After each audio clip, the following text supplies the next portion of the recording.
My name is Joachim, and welcome to this webinar about the visualization of RTOS runtime behavior using Percepio and Lauterbach microtrace. So just one slide about know-how. Christopher, can you just, yes. So know-how solution, we are a company working in the Nordic area.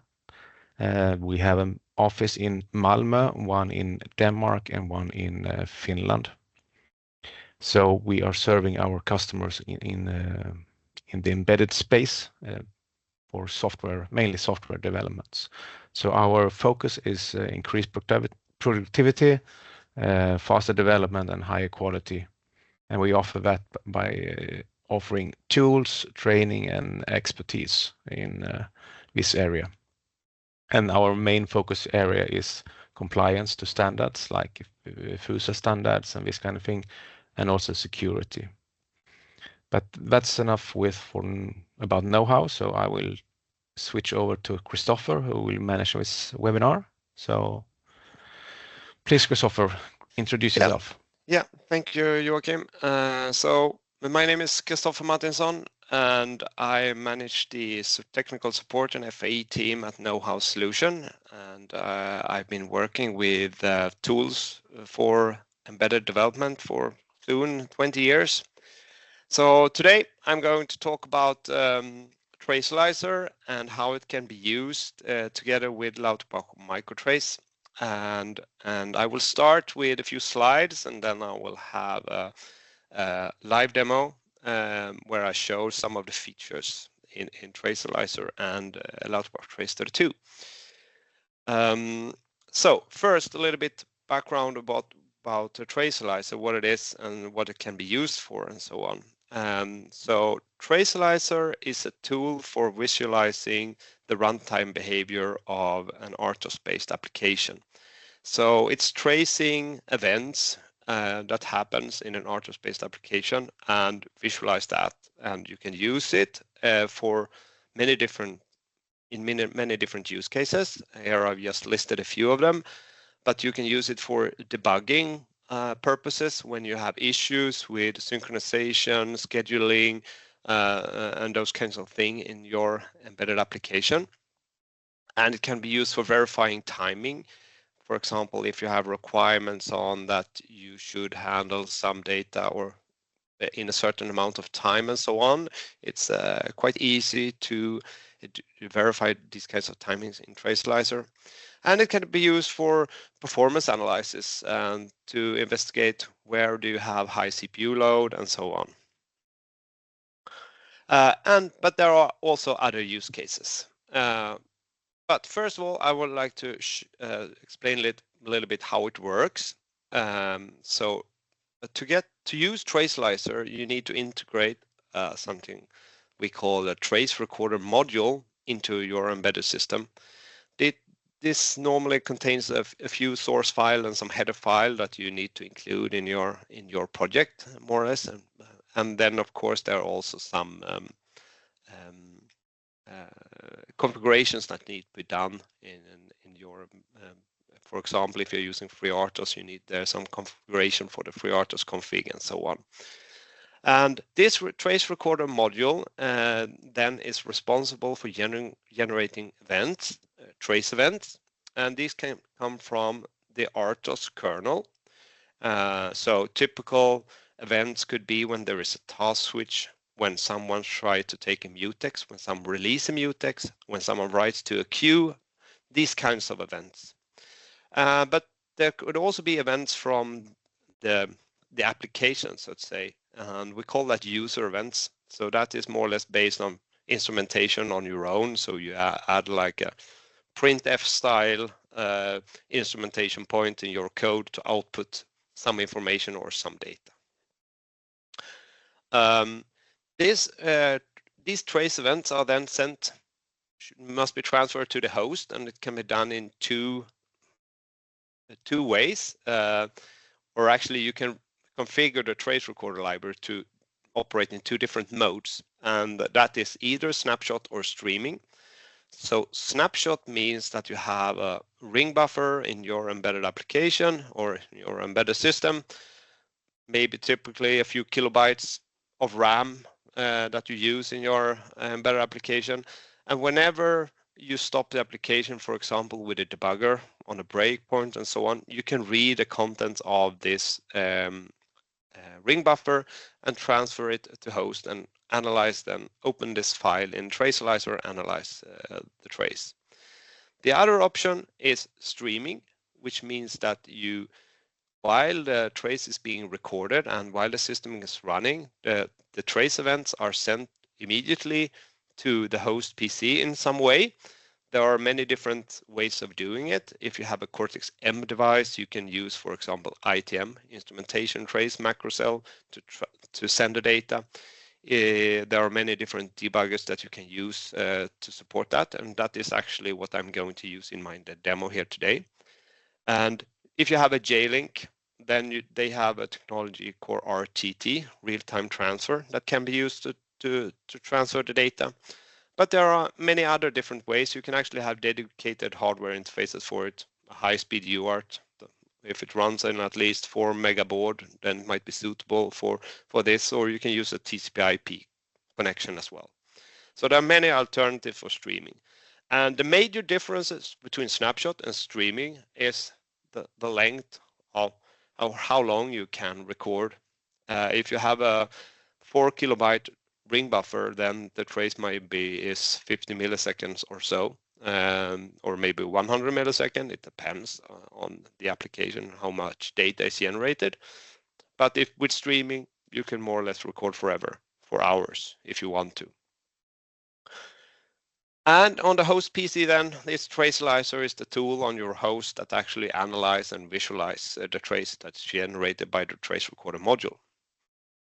So let's switch to what RTOSs are supported by Tracealyzer. Yes, there are a number of RTOSs supported. Here I've listed a few. This is not all. There are more RTOSs than this that's supported, but these are some of the more common ones.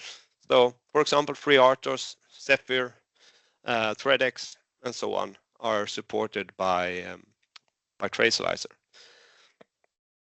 The functionality is similar and for all of these RTOSs, but excluding Linux, because Linux is a completely different type of system, so that's the functionality there is a little bit different.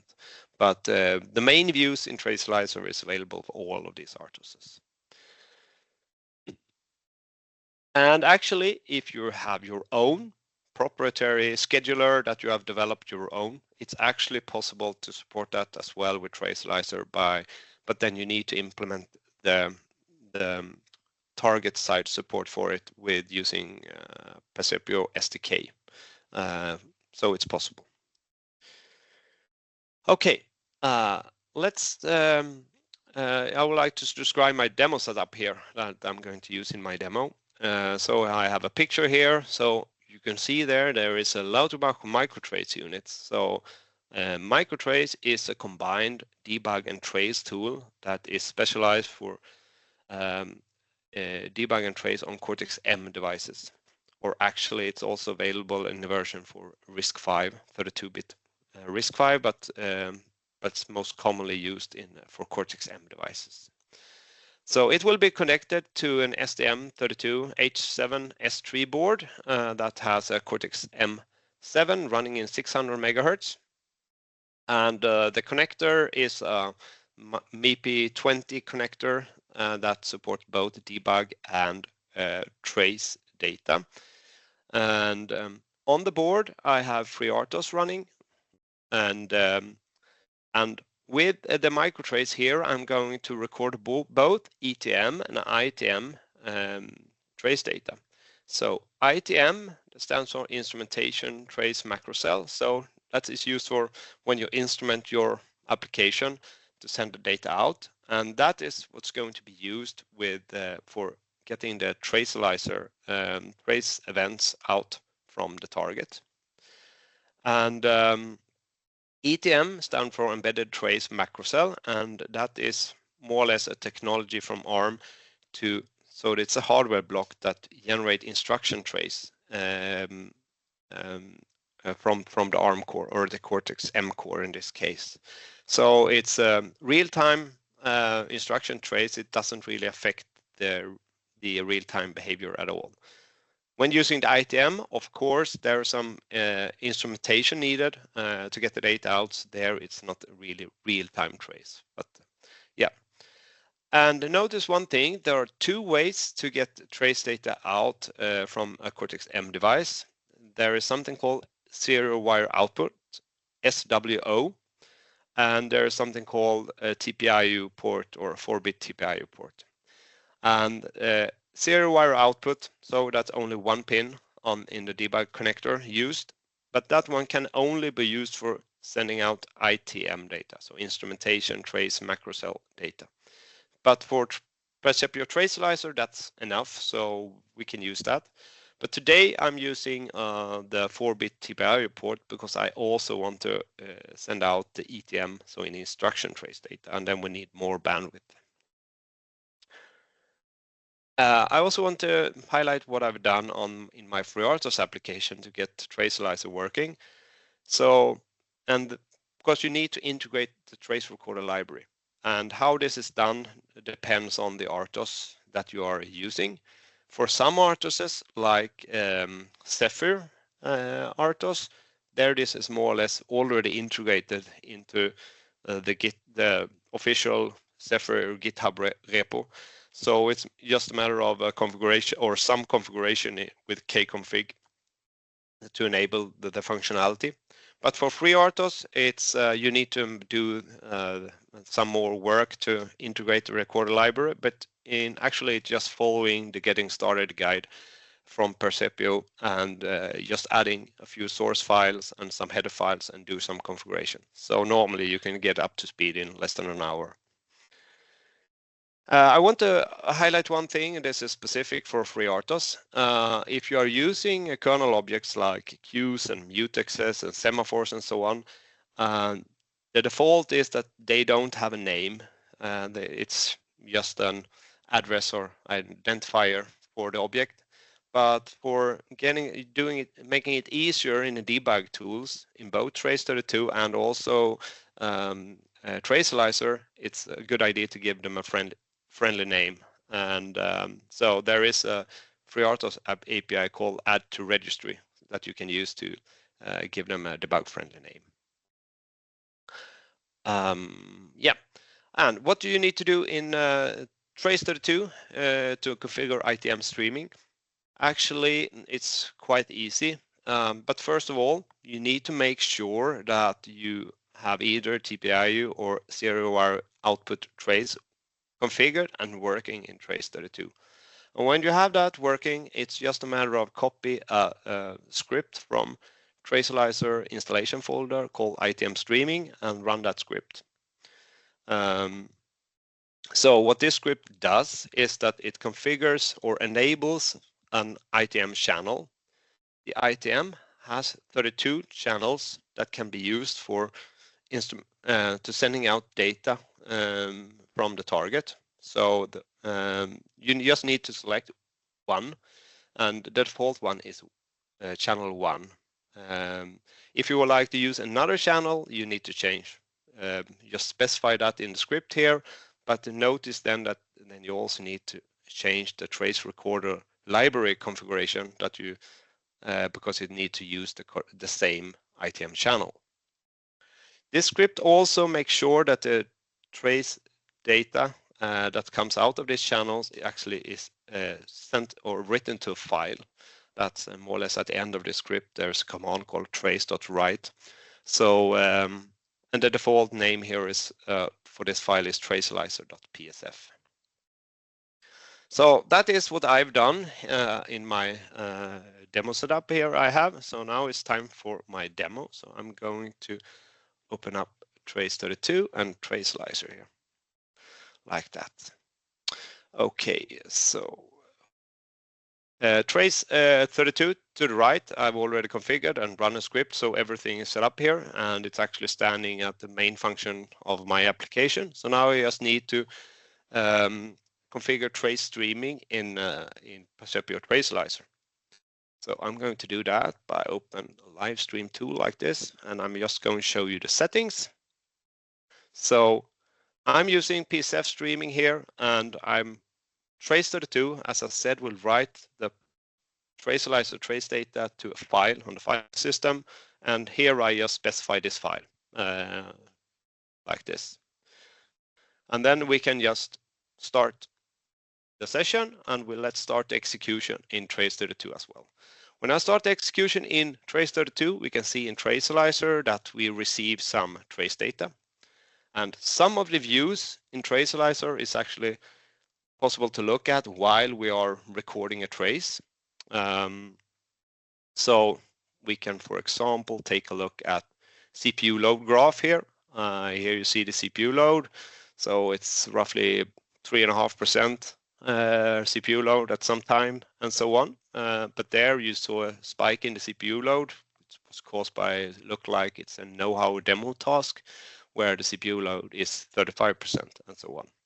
So that you can look at live.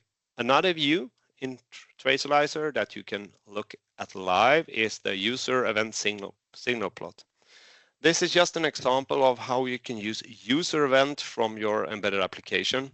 So here we have a few different user event channels. Actually, these can be removed. And we are sending out some data, most likely representing the state of some variable or something we read from a sensor or something else. And we can plot that here in Tracealyzer Live while we are recording the data. Another view that we can look at while we are recording is the memory heap utilization view here. So actually, if I zoom out here a little bit more, so this is how much memory we have allocated from the heap. And actually here we can easily spot it seems like we have a memory leak in our application because the amount of memory we have allocated is just increasing over time. So we need to look at that, what's going on.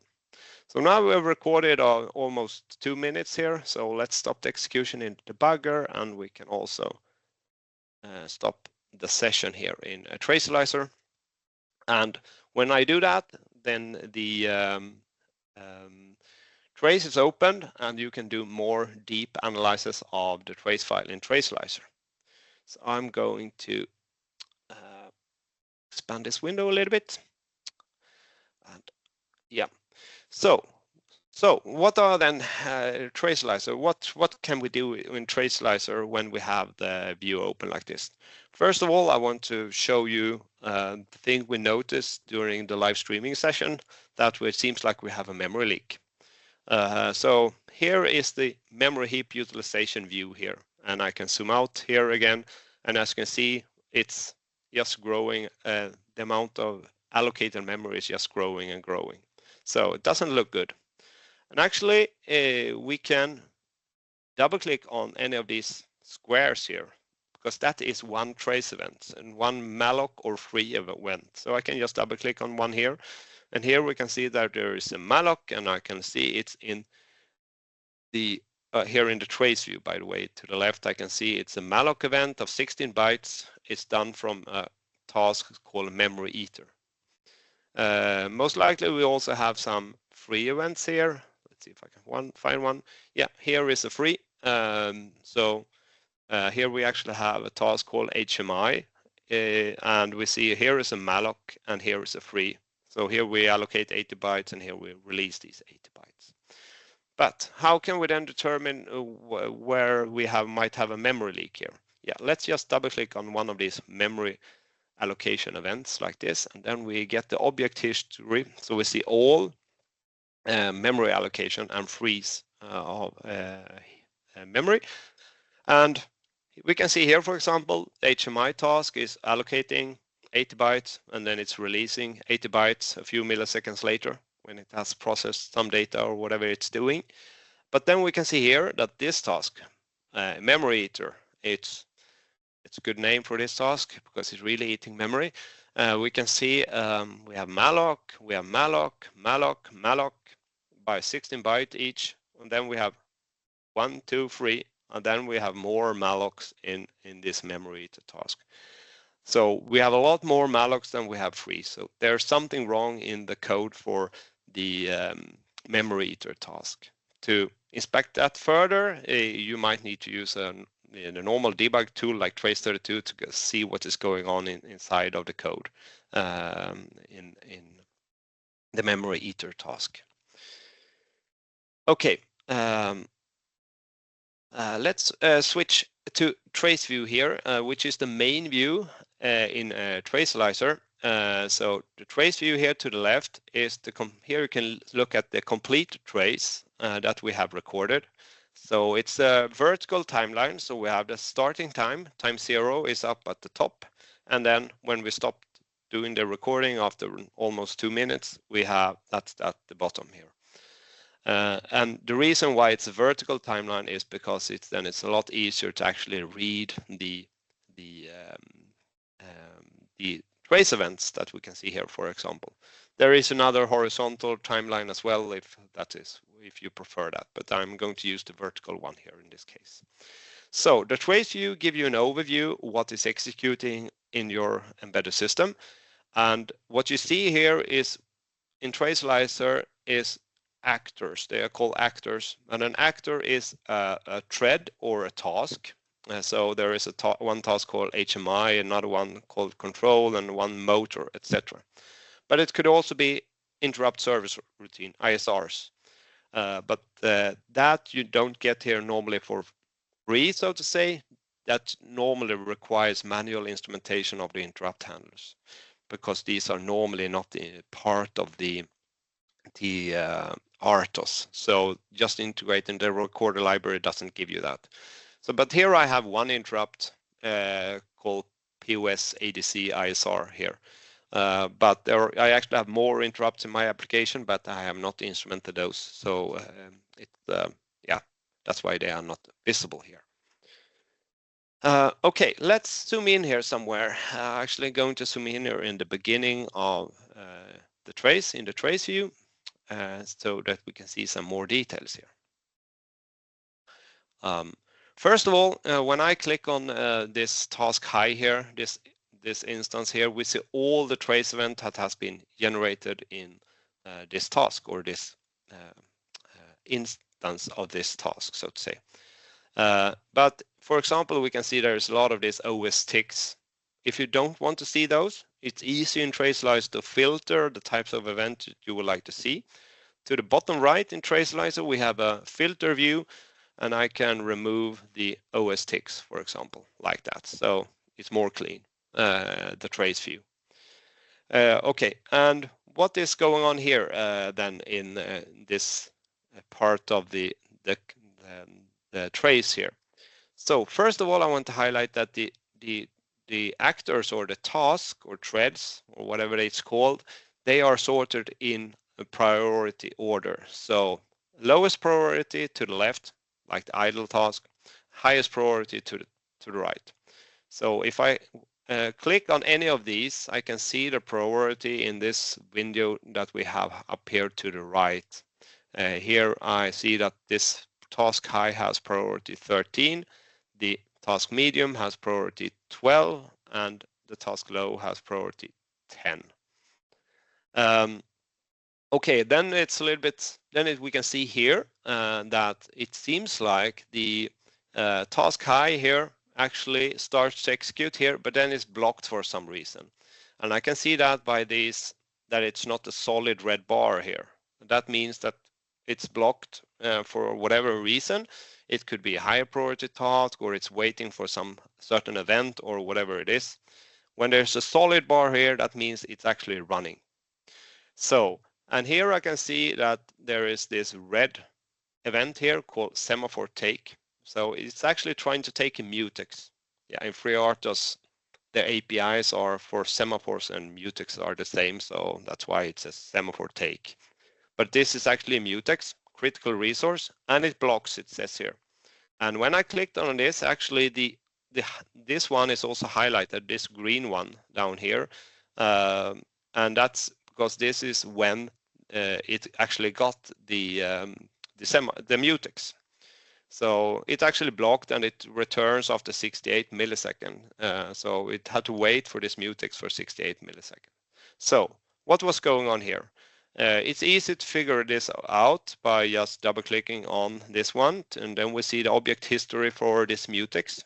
And we can see that, okay, here task high tries to take the mutex, but it blocks for 68 milliseconds. And we can immediately see that there is a task low that actually holding the mutex, and it's not released until down here. And this is actually a classic example of priority inversion, as you can see here, because here we see that task low is taking the mutex. It's preempted by the higher priority task medium that starts to execute, but then task high tries to preempt the task medium task, and then it tries to take the mutex, and then it actually increasing the priority for task low to the same as task high. So task low goes from priority 10 to 13 while it's holding the mutex. So just to make sure that the task high doesn't have to wait unnecessarily long to get the mutex in this case. Yeah, and then of course then it's released down here, and the task high can execute and so on. So these are some of the details that you can see in the trace view here. Okay, so some other use case that I would like to highlight. I'm actually going to zoom out here a little bit and let down here somewhere. In our application, we actually have an interrupt called POS ADC ISR that sends some data to a queue called control data queue. And there is a control task that consumes this data. So it receives data from this queue. So under normal circumstances, the interrupt service routine writes the data to a queue, and then more or less immediately this data is consumed by the control task. But you might, maybe in some other way, you might notice that it seems like we're actually losing data. Data is dropped for some reason. And how can you investigate a situation like that in Tracealyzer? Yeah, then actually there is another view that I'm going to show you here called object utilization graph here, and it's down here. And I'm going to just customize this one, and I'm going to only select this control data queue here. So what this view shows me is the number of elements that is in this queue. So it's either 0 or 1, as we can see here in the beginning. So that looks just fine. But if we scroll here a little bit, suddenly we see here that the amount of elements in the queue is increasing a lot. It seems like it's go up to 15. So let's zoom in here a little bit. Actually, I can do it like this. Okay, so it increased up to 15, and then actually it looks like we are dropping data, or data is dropped.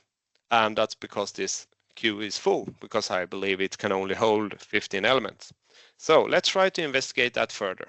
Let's double click here in the trace list, and we get this message here, and I can double click on it and see the object history for this specific queue. And here we can see normal behavior, control task, wait for some data, and then the ISR write data to the queue, and it's the control task receives the data. And this is continued going on like this. But then suddenly down here, it behaves a little bit different. Here we see that control task wait for some data, the ISR writes to it, but then the control task doesn't receive it. And we can see here that the queue fills up. This column here just shows you how many elements are in the queue, and it goes up to 15, and then it says fail to send. So here we start dropping data, and it's a lot of data that has been dropped here. Okay, let's try to figure this out why this was happening. So I'm just going to double click here and go back to trace view and zoom in here a little bit. okay, maybe too much. So here we have the ISR here. It's running regularly, roughly once every 2 milliseconds, I believe it should be. Something like that, yeah. Once every 2 milliseconds. And here we have the controls task. Also, it's running once every 2 milliseconds and consumes the data. But then here, it behaves different. As you can see here, this is not the solid green bar here. That means that this task would like to run, but it's not allowed. It's blocked by something. And in this case, there is actually blocked by a higher priority task. It's obvious here because this know-how demo task has higher priority than the control task. This one has priority 8, I can see here up to the right, and the control task has priority 4. So for some reason, these know-how demo tasks run for a very long time here, and it's blocking the control task. So it actually runs for 108 milliseconds here. And during those, if we get one element in the queue every 2 milliseconds, so it's roughly more than 50 elements that was written in the queue here, and then we will lose a lot of data here. So this is for sure bad design of the system. So here is just a matter of, okay, what should do to fix it? Should we make sure that the control task has higher priority? Or should we maybe rewrite the know-how or investigate? Maybe it's something wrong in the know-how demo task so that it runs for too long. Maybe it shouldn't run for more than 10 milliseconds every time or something like that. Then there's something wrong in that in the code that runs in that task and so on. So there are many different ways here to solve it. But if the problem is in the know-how demo task, you need to figure out what is actually executing in the know-how demo task. And that is a little bit tricky to see here in Tracealyzer. It can be analyzed by adding some user events in the code, but actually I'm going to show you with instruction trace in Trace32, you can investigate that and see what is going on in the know-how demo task. I will come to that a little bit later. Okay, so that was one use case that for normal debugging inside of Tracealyzer, debugging RTOS related synchronization or communication and so on. But as I mentioned in my slides earlier, it can also be used for verifying timing. And then there are other views that's suitable for that. And before I do that, I'm going to just explain a few things here. I think this one is a good one. Let's zoom in here quite a lot. Because I would like to highlight here that it's not only execution time that is relevant when you're analyzing timing of things. The execution time, when this task, in this case control task that I've highlighted here, is when it has a solid green bar here. That's the execution time. But quite often it's more relevant to see actually the response time. And response time in Tracealyzer is the time from when it gets ready to execute and until it's complete or go back to sleep again or waiting for some specific event. So for example, this short time here, where it's actually preempted by a higher priority task here, this is included in the response time, but not in the execution time. So quite often, and the same is here in the beginning, there is some short period of time here where it was blocked by something else. So normally it's the response time that is interesting to see. So it could be that similar use case that we had here with the ISR sending data to a queue, and maybe this data needs to be handled in a certain amount of time to react, or maybe you have an HMI or an HMI task that's just responsible for the UI on a touch screen. So maybe when you touch the touch screen with your finger, you need to respond in a certain amount of time otherwise it will feel laggy.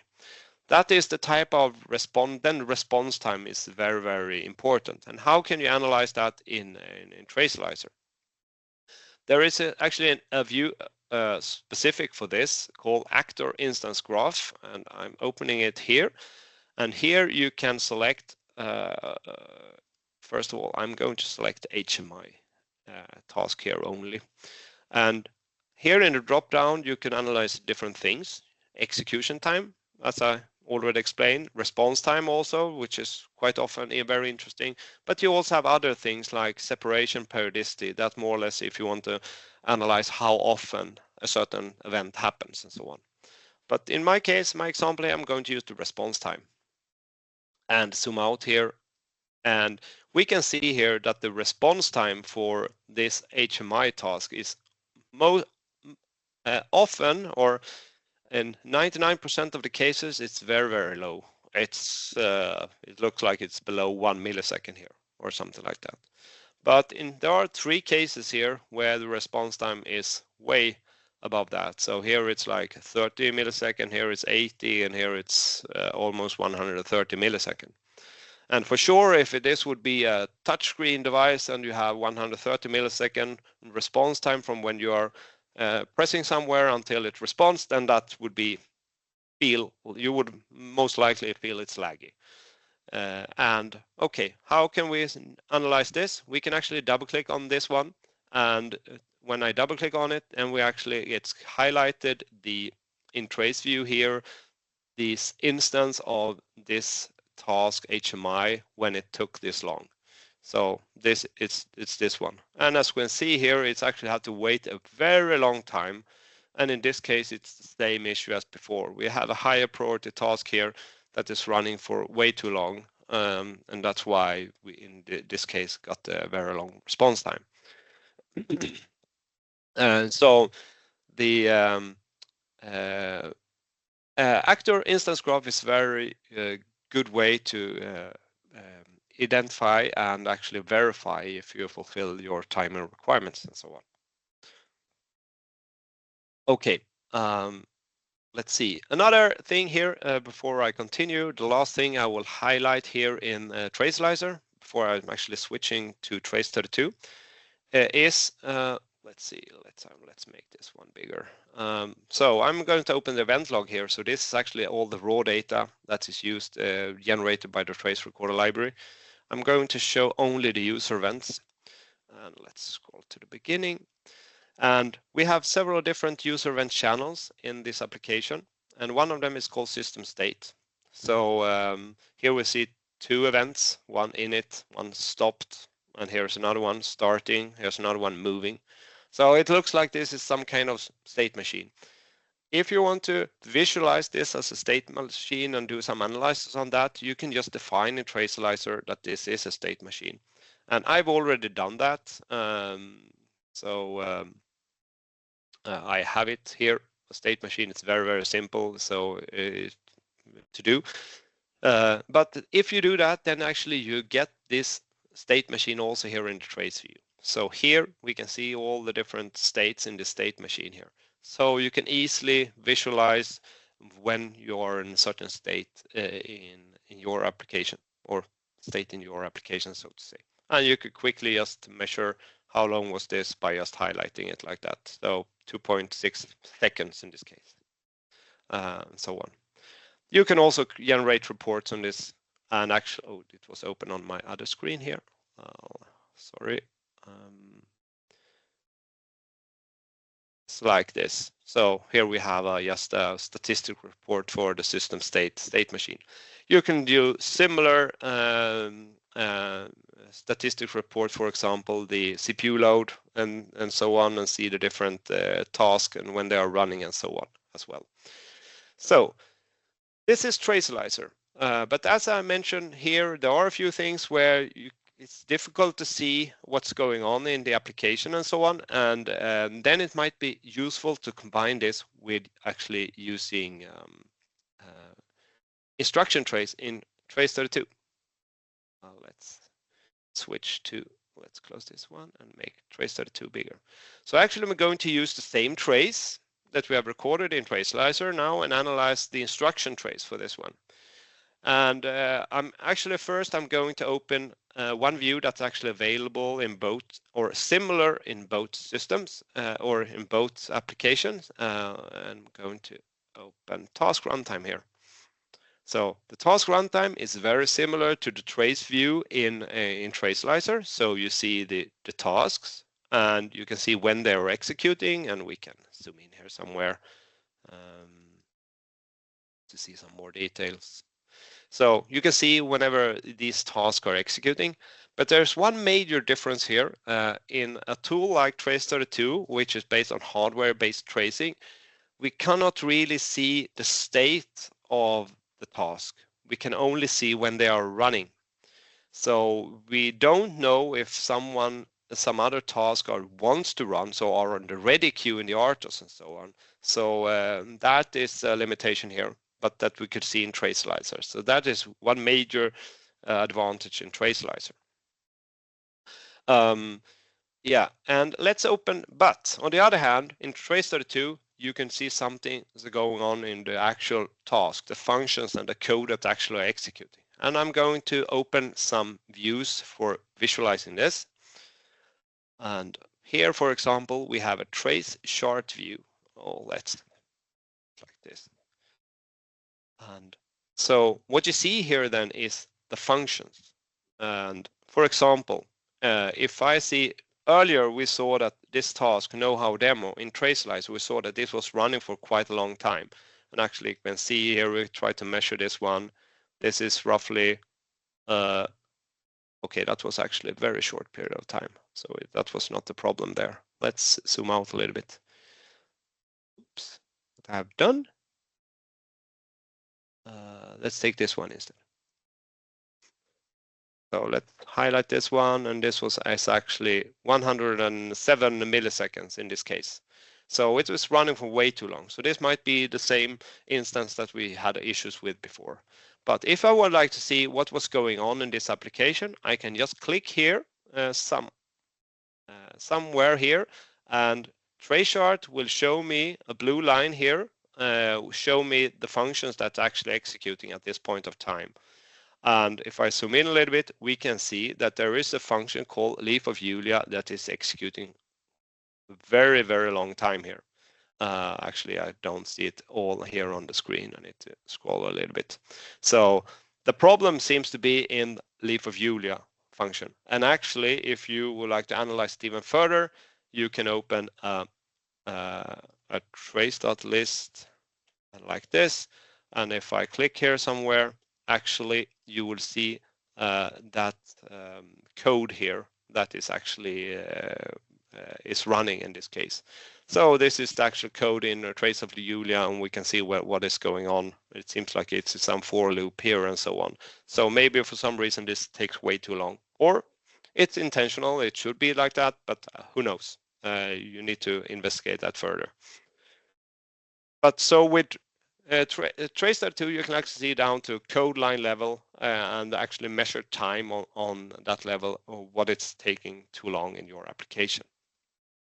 And another thing I would like to highlight is if you have interrupts in your application that run very, very frequently. Let's say that you have interrupts that runs once every 100 microsecond or so, maybe for sampling some data from some sensor or whatever it is. Using Tracealyzer for that would require that you instrument the interrupt handler.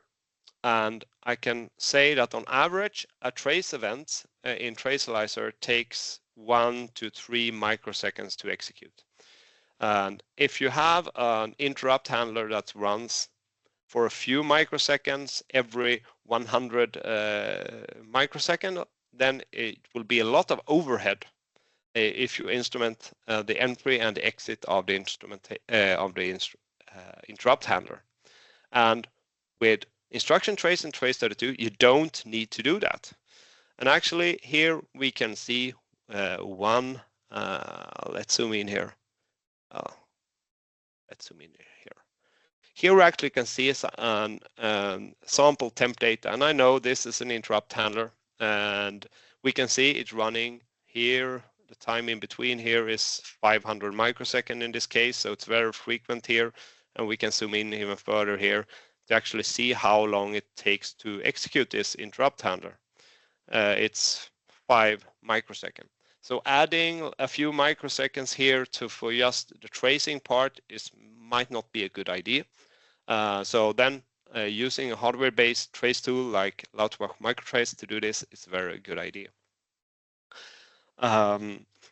So actually, that was everything. Oh, actually, there's one more thing I wanted to highlight. Actually, of course, there are many ways to analyze. I've just shown you a few of the use in Trace32, but I'm going to show you a few more. Let's see. Let's see if I can find it. If you, for example, is interested in the execution time of this ISR, this sample temp data that I'm just show you in the chart here, you can also do something like this. I'm using the find function inside of Trace32 to search for all entries and exit of this one. And here we can see the execution time. So here it's 5.4 microsecond. Here it's almost the same, and so on. So here we get all the execution times in of this ISR in this case.